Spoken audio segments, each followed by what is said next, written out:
اعوذ باللہ من الشیطان الرجیم بسم اللہ الرحمن الرحیم الحمد للہ رب العالمین والصلاة والسلام علی اشرف الانبیاء والمرسلین وعلی آلہ الطیبین الطاہرین اما بعد قال اللہ تعالی سبحانہ فی کتابہ المجید وفرقانہ الحمید بسم اللہ الرحمن الرحیم وآت ذی القربى حقہ صدق اللہ العلی العظیم۔ ناظرین اکرام، القلم چینل میں خوش آمدید۔ جو گفتگو ہم نے فدق کے حوالے سے شروع کی، اس کا دوسرا حصہ آپ کی بارگاہ فکر میں پیش کرنے جا رہے ہیں، اور کوشش کریں گے کہ اس کو مختصر بھی رکھا جائے تاکہ سننے والوں کے لیے آسان رہے اور وقت زیادہ نہ لگے، کیونکہ زیادہ وقت کے سبب سے بعض اوقات طویل گفتگو سننا مشکل ہو جاتی ہے۔ تو عزیزان گرامی، کل ہم نے جو بات کی کہ خلیفہ دوم اور عبد الرحمن ابن عوف نے بھی فدق کے حوالے سے دربار خلافت میں ایک گواہی دی کہ یہ قطع اراضی سیدہ سلام اللہ علیہ کے تصرف میں تھا۔ تو اس کے حوالے سے ہم حوالہ نقل کرتے جائیں۔ ابو بکر جوہری یا ابو بکر احمد بن عبد العزیز الجوہری جنہیں کہا جاتا ہے، 323 ہجری میں متوفی ہوئے، اور ان کا سن ولادت حتمی طور پہ کہیں نہیں لکھا، لیکن 250 سے 260 ہجری میں ان کی ولادت ہوئی۔ تو یوں کہیے کہ صحیح بخاری والے امام بخاری کے فوراً بعد کے عرصے میں وہ موجود تھے، اور ان کی کتب، ان کے حوالہ جات کو بہت زیادہ اہم اہل سنت مورخین اور محدثین نے نقل کیا ہے۔ تو ان کی ثقاہت، ان کے ثقہ ہونے میں، ان کے قابل اعتبار ہونے میں کوئی شک نہیں ہے۔ ان کی روایات کو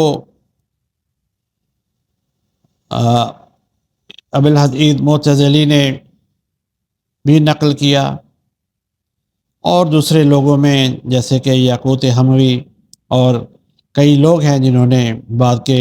آنے والے لوگوں نے انہیں نقل کیا، حتیٰ کہ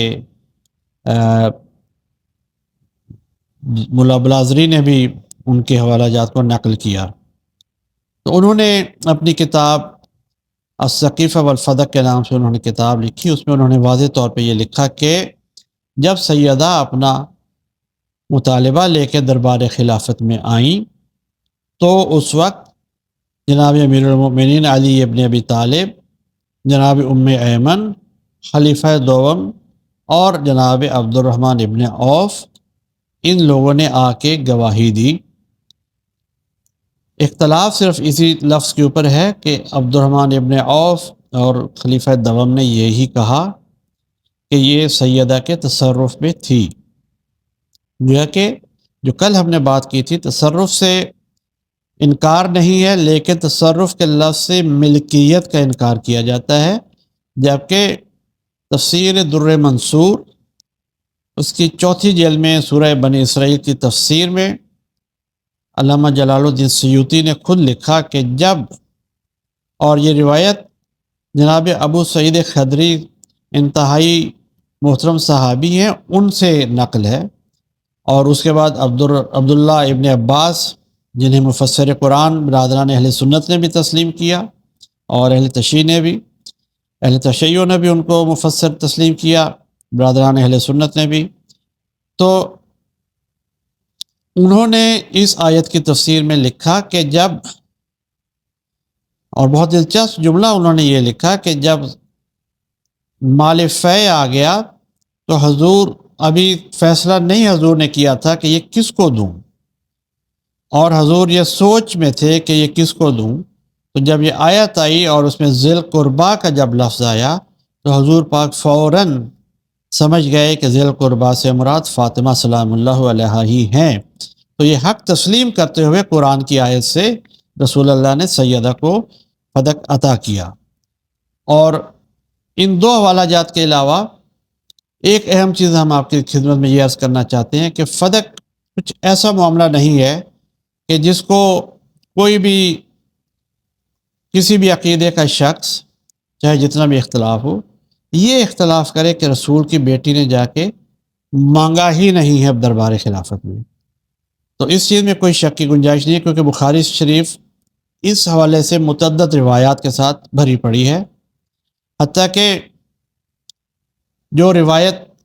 زیادہ تفصیل کے ساتھ ہے وہ مختلف نسخوں میں اس کا حدیث نمبر مختلف ہے، لیکن ہم آپ کو ایک حوالہ دے دیتے ہیں 4042 اور 4045. یہ اس کے درمیان میں یہ احادیث مختلف نسخوں میں موجود ہے، اور اس میں یہ واضح طور پہ لکھا ہے کہ سیدہ سلام اللہ علیہا نے آ کے نہ صرف مطالبہ کیا بلکہ اپنے مطالبے کے حق میں اپنے گواہان بھی پیش کیے اور اپنا مقدمہ پیش کیا، اور اس کے لیے انہوں نے دلائل پیش کیے. اور دربار خلافت میں اس وقت خلیفہ ابو بکر نے اس دعویٰ کو رد کر دیا یہ کہہ کے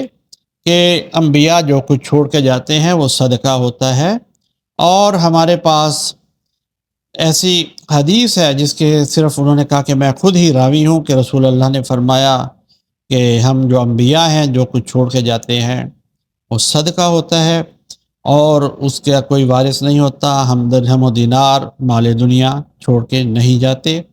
اور جو کچھ چھوڑتے ہیں وہ امت کا مال ہوتا ہے. اس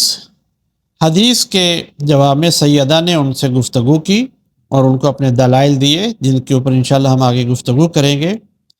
لیکن نتیجتاً جب جناب خلیفہ نے سیدہ کے دلائل کو رد کیا تو بی بی نے ان سے یہ کہا کہ ہم آپ سے اب کبھی گفتگو نہیں کریں گے، ہم آپ سے بات نہیں کریں گے، اور ان سے ناراض ہو کے چلی گئیں. یہی صحیح بخاری میں لکھا ہے، اور یہ لکھا ہے کہ حتیٰ ماتت کہ حتیٰ کہ ان کی وفات ہو گئی. اور اس میں دلچسپ چیز یہ جاننے کے لیے ضروری ہے کہ صحیح بخاری میں یہ لکھا ہے کہ جب جناب سیدہ کی وفات ہو گئی تو مدینے میں رہتے ہوئے جناب علی مرتضیٰ علیہ السلام نے سیدہ فاطمہ الزہرا سلام اللہ علیہا کی تدفین رات کے اندھیرے میں تنہا کی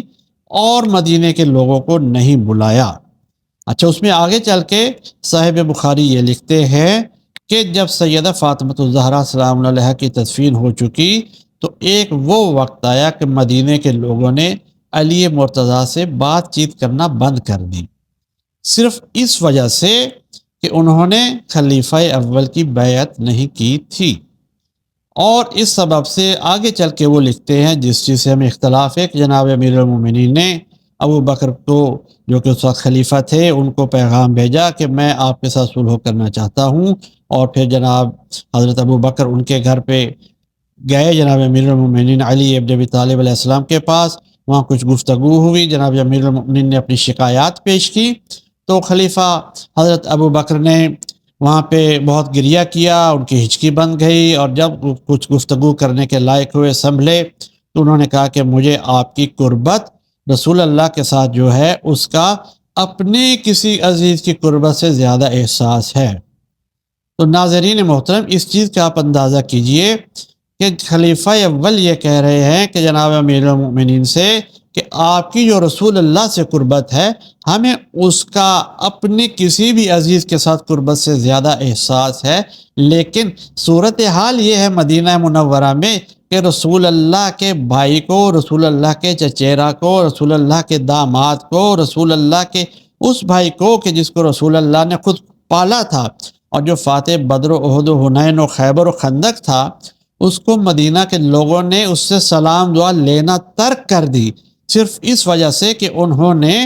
خلیفہ اول کی بیعت نہیں کی تھی. تو اس کا مطلب یہ ہوا کہ شاید خلیفہ اول کی بات ہم اگر یقین کر لیں کہ شاید خلیفہ اول کو تو رسول اللہ کی قربت کا احساس ہو، لیکن اہل مدینہ کو رسول اللہ کی قربت کا احساس نہیں رہا، اسی لیے انہوں نے خلیفہ کی قربت کا لحاظ کرتے ہوئے امیر المومنین علی ابن ابی طالب علیہ السلام کے ساتھ اپنی سلام دعا تک بند کر دی. آگے چل کے وہ جو لکھتے ہیں جس سے ہمیں اختلاف ہے وہ یہ ہے کہ وہ کہتے ہیں کہ امیر المومنین نے اس کے بعد ان کی بیعت کر لی، جبکہ ایسا ہرگز نہیں ہوا۔ ہاں، یہ اتنی روایت ہمارے ہاں بھی مسلمہ ہے، بلکہ یہاں تک کہ جناب سیدہ فاطمۃ الزہرا سلام اللہ علیہا کی زندگی میں ہی لوگوں نے جناب امیر المومنین علی ابن ابی طالب علیہ السلام کا سماجی بائیکاٹ کر دیا تھا، ان سے سلام دعا لینا ترک کر دیا تھا۔ یہاں تک روایات ہیں کہ حضرت علی لوگوں سے سلام کرتے تھے اور لوگ ان کو جواب نہیں دیتے تھے۔ بہتر عزیزان محترم، ہم فدق کے موضوع پہ رہتے ہیں۔ تو کل جیسا کہ ہم نے عرض کیا کہ بنی نذیر کے جو اموال تھے جو کہ مسلمانوں کے ہاتھ لگے، وہ خلیفہ صاحب نے، خلیفہ دوم نے حضرت علی اور جناب عباس ابن عبد المطلب کے حوالے کیے۔ اچھا، اس میں یہاں تک بھی روایت ہے کہ بعض مورخین نے اس کو لکھا، اور ہم اگر وقت ہوا کیونکہ وقت کی قلت کے سبب ہم مختصر کرتے جا رہے ہیں گفتگو کو، کچھ مورخین نے یہاں تک لکھا کہ فدق کے مال سے بھی امیر المومنین علیہ السلام کو حصہ دینے کا فیصلہ کیا گیا، لیکن فدق ان کے حوالے نہیں کیا گیا۔ اچھا، یہاں سوال یہ اٹھتا ہے کہ جو بنی نذیر کے اموال تھے وہ مال فے نہیں تھے، کیونکہ بنی نذیر کے ساتھ باقاعدہ مخاصمت ہوئی اور اس کے بعد ان کو مجبور کر کے وہاں سے نکالا گیا، اس لیے وہ اموال بیت المال میں ہی تھے۔ لیکن سوال یہ اٹھتا ہے کہ خلیفہ نے کس حیثیت سے ان اموال کو تو جناب امیر المومنین علی ابن ابی طالب اور جناب عباس ابن مطلب کو دینے کے بارے میں فیصلہ کر لیا، لیکن جن اموال پہ وہ دعویٰ رکھتے تھے اور جن کے اوپر ان کے اموال پہلے سے موجود تھے، ان اموال کو کس طرح سے روک لیا؟ سوال یہ اٹھتا ہے کہ جو چیز کسی کو رسول اللہ اپنے ہاتھ سے دے دیں، امت کے کسی فرد کو کس طرح سے اختیار حاصل ہے کہ وہ اس سے وہ چیز لے لے، چاہے وہ چیز رسول اللہ کی ملکیت تھی، امت کی ملکیت تھی، کس کی ملکیت تھی؟ ہمارے بہت بڑے اہل سنت ایک عالم بڑے جوش و جذبے سے کہنے لگے کہ وہ رسول اللہ کی ملکیت نہیں تھی، اور ہمیں حیرت ہوئی کہ شاید انہوں نے قرآن کے اوپر توجہ نہیں کی۔ کیا چیز رسول کی ملکیت نہیں تھی؟ سوال یہ ہے، آپ کی تو اپنی جان اور نفس تک پہ رسول کا قبضہ ہے، آپ مال کی بات کر رہے ہیں۔ اگر آپ مال سمجھتے ہیں کہ رسول کی ملکیت نہیں ہے تو یقیناً آپ اپنی جان اور اپنی عزیز ترین رشتے رسول اللہ کی ملکیت نہیں سمجھتے، اور اگر آپ ایسا سمجھتے ہیں تو پھر آپ اپنے ایمان کی خبر لیجئے۔ آپ کا ایمان اس منزل پہ نہیں ہے کہ جس پہ اللہ چاہتا ہے کہ النبی اولیٰ بالمؤمنین من انفسہم۔ اللہ تو یہ چاہتا ہے کہ جتنا میرے نفس کے اوپر، میری جان کے اوپر میرا اختیار ہے، اس سے کہیں بڑھ کے میرے نبی کا اختیار ہے۔ تو کون اس صورت میں کہہ سکتا ہے کہ وہ اموال نبی کے نہیں تھے، وہ اموال امت کے تھے؟ کیا امت کے اموال نبی کے اموال سے الگ ہو گئے؟ کیا امت کے مال کے اوپر نبی کا تصرف ختم ہو گیا؟ اگر امت کے مال پہ آپ نبی کا تصرف تسلیم نہیں کرتے یا اپنے مال پہ آپ نبی کا تصور تسلیم نہیں کرتے تو حقیقت میں آپ نبی کو نبی بھی نہیں تسلیم کرتے۔ جب آپ نبی کو اولا تسلیم کر لیں گے تو پھر آپ کے ذہن میں اس طرح کے سوالات نہیں آئیں گے کہ نبی نے وہ مال امت کے مال کے طور پہ ایز محافظ، بطور محافظ اپنے پاس رکھا ہوا تھا انتظام انصرام کی حد تک، جبکہ اس کے مالک نہیں تھے۔ حالانکہ حقیقت یہ ہے کہ اس مال کے حقیقی مالک ہی رسول اللہ تھے، تمام اموال کے مالک ہی رسول اللہ تھے، لیکن آیات فے کے ذریعے سے سورہ انفال میں اللہ تعالیٰ نے یہ مال، اور سورہ حشر میں بھی اس کی آیات، اللہ تعالیٰ نے یہ مال نبی کو کاملاً دے دیا کہ اللہ کے لیے، اس کے رسول کے لیے، وہ اپنے سبیل کے لیے ہے۔ تو اس کے اوپر کوئی سوال کی گنجائش نہیں بنتی کہ یہ کہا جائے کہ یہ مال رسول اللہ کا نہیں تھا، یہ مال امت کا تھا۔ اگر یہ مانا جائے کہ مال امت الگ تھا اور مال رسول الگ تھا تو پھر آپ رسول کے دین پہ نہیں ہیں، آپ کا دین کچھ اور ہو سکتا ہے، لیکن لا الہ الا اللہ محمد رسول اللہ والا دین نہیں ہو سکتا۔ آج کی گفتگو ہم اسی کے ساتھ اختتام کرتے ہیں۔ انشاءاللہ اگلی گفتگو میں مزید حوالہ جات اور حدیث اللہ نورس کی مزید تشریح اور اس کے عقلی، منطقی اور شرعی پہلوؤں سے ہم اس کا جائزہ لیں گے، اور انشاءاللہ اگر ممکن ہوا تو پھر آخر میں خطبہ فدق کے اوپر بھی تفصیلی گفتگو ہوگی۔ والسلام علیکم ورحمۃ اللہ وبرکاتہ، وصلی اللہ علی محمد وعلی آلہ الطیبین الطاہرین المعصومین المظلومین۔